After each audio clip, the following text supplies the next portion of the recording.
This is really interesting. Through wastewater testing, researchers are able to detect how much Tylenol people in Louisville take, and they've learned the number spikes on Mondays. That same method of testing is being used to track COVID cases in Louisville and perhaps soon across the country. U of L's Co-Immunity Project has been underway for about a year now.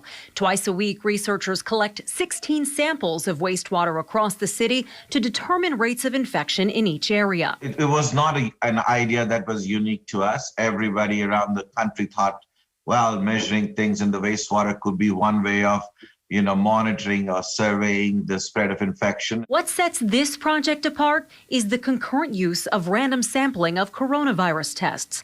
Dr. Aruni Bhatnagar says they then combine the data to get a more accurate number of people infected with the virus. We don't rely on just official numbers because we know that the official numbers underreport by 1/3, and it's because lots of people don't have any symptoms. He says the expensive project burned through about $5.5 million in funding from private donations and the city. By January, the project was out of money and needed a long ago requested grant from the CDC to survive. We had given up the idea that that we would get support from the CDC, and then they suddenly out of the blue called us and we need to talk.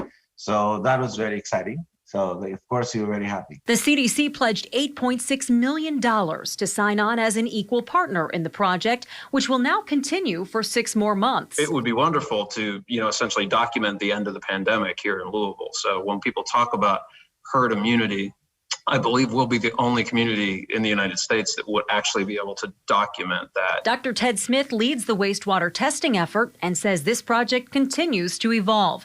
He hopes by the end of the 6 months, the CDC will be able to collect and disseminate U of L's process to cities around the country. We've been going at this for a very long time, and it certainly is I think a form of validation for us, and it's a way to contribute to the larger national conversation more meaningfully. I'm Julie Dolan, WLKY News. Julie, thank you. U of L researchers say the remainder of this study is dependent upon community participation. Every month, they need people to continue to get tested at U of L, even as cases decline.